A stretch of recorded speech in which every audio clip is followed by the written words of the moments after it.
Hello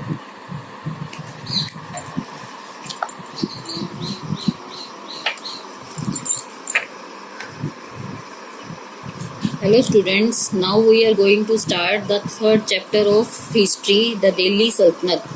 About the chapter.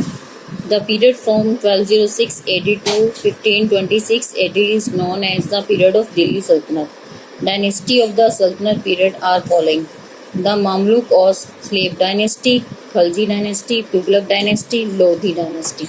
यानी 1206 से लेकर 1526 एडी का समय सल्तनत काल के नाम से जाना जाता है और सल्तनत काल में बहुत से राजवंशों ने जो है राज्य किया, जिसमें मामलुक, खिलजी, तुगलक और लोधी राजवंश। Now glossary. फोर्टिफिकेशन, किलेबंदी, मिनरिंग होता है घुमावदार, रैमपार्ट्स किले की दीवार, इंटरपाइट नीडर, होड़ ढेर, उलेमा मुस्लिम होड़ ढेर और काउंटर फेट नकली और parasol umbrella. Now Delhi, garrison town to empire. As a capital, Delhi served several empires. The Tomars built the city of Dilika in 736 CE. CE मतलब Common Era. Later, the Chauhan defeated the Tomars and established their rules in Delhi. By this time, Delhi had become an important commercial center. Coins started to be minted. Many Jain merchants settled in Delhi with the establishment of Sultanate rule. Delhi became a center of authority. Delhi now transformed into capital, which controlled vast area of subcontinent. में दिल्ली एक राजधानी के तौर पे कई साम्राज्यों ने इसकी सेवा की और तोमर ने 1736 CE में ढिलका को अपना शहर बनाया। उसके बाद चौहान ने तोमर्स को हराकर दिल्ली में अपना शासन स्थापित किया और इस समय दिल्ली जो थी एक व्यापारिक केंद्र थी और इसमें सिक्कों को जो है ढाला जाता था और कई व्यापारी दिल्ली में रहने लगे। सल्तनत काल की स्थापना के बाद दिल्ली शक्ति का केंद्र बन गया। अब दिल्ली को राजधानी में बदल दिया गया, जिसने सभी उपमहाद्वीपों को नियंत्रण में रखा।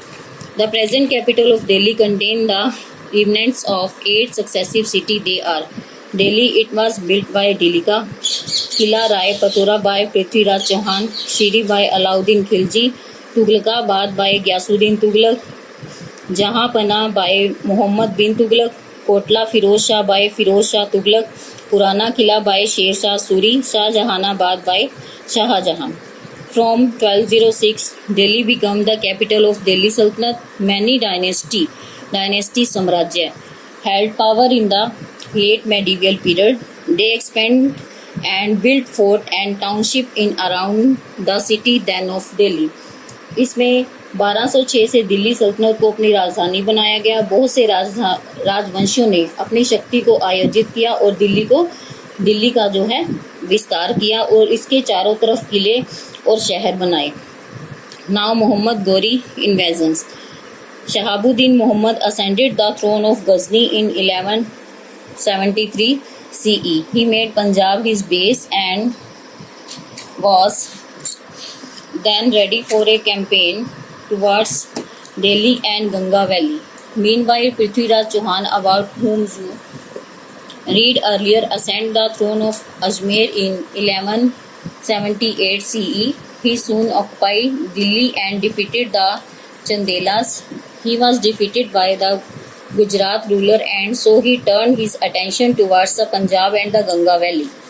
So there were two powerful monarchs, Prithviraj and Muhammad, desiring the control of Punjab and the Ganga Valley. The conflict led them to fight two battles in 1191 and 1192 CE at Tarain near Bhatinda.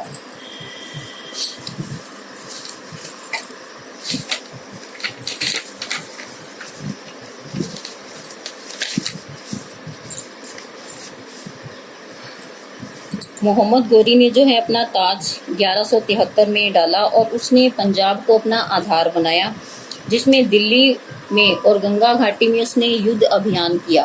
Campaign होता है युद्ध अभियान। और इस दौरान पृथ्वीराज चौहान ने जल्दी ही निश्चित किया कि अजमेर की राजगद्दी पर किसी को बिठाया जाए। उसने जल्दी ही दिल्ली पर अपना अधिकार कर लिया और चंदेलों को हरा दिया। उसने गुजरात के शासकों द्वारा हरा दिया गया तथा उसके बाद उसका ध्यान पंजाब तथा गंगा घाटी पर लग गया और इसमें दो शक्तिशाली राजा थे जिसमें पृथ्वीराज और मोहम्मद।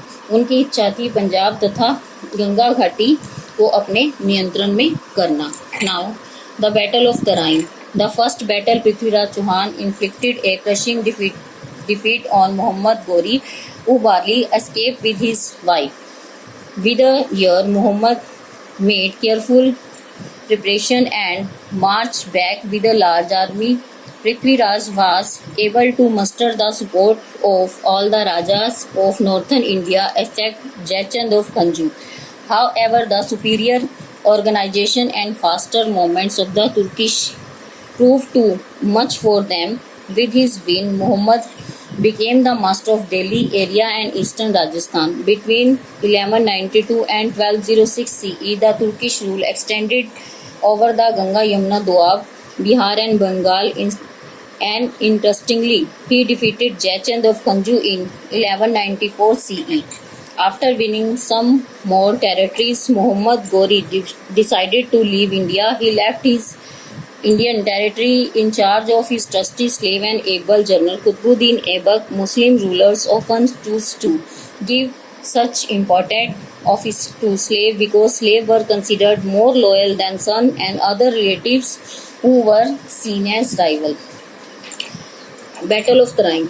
यानी पानीपत की पहली लड़ाई में पृथ्वीराज ने मोहम्मद गोरी को हरा दिया तथा उसने बड़ी मुश्किल के साथ भागकर जान बचाई और एक साल तक मोहम्मद ने अपनी सेना को हमला करने के लिए तैयार किया और इसके बाद सिर्फ राजा जयचंद को छोड़कर उत्तरी भारत के सभी राजाओं का साथ मिला और इसके बावजूद उसने एक अपना बेहतर संगठन तैयार किया और तेज आंदोलन के कारण तुर्किश सेना के बढ़िया प्रदर्शन के कारण जो है उसने मोहम्मद गोरी ने जो है दिल्ली पर विजय प्राप्त कर ली और 1192 से लेकर 1206 तक मोहम्मद गोरी ने गंगा घाटी, बिहार, बंगाल और दोआब में अपने राज्य का विस्तार किया और उसने 1194 में खंजू के राजा जयचंद को हरा दिया और उसने बहुत से प्रदेशों को भी जीता और उसके बाद उसने इंडिया को छोड़ने का निश्चय किया और जब उसने इंडिया को छोड़ा और उसने अपना इंचार्ज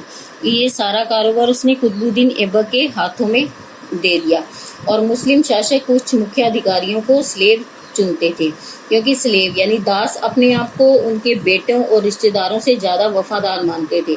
वे उनके प्रतिद्वंदी के रूप में काम करते थे।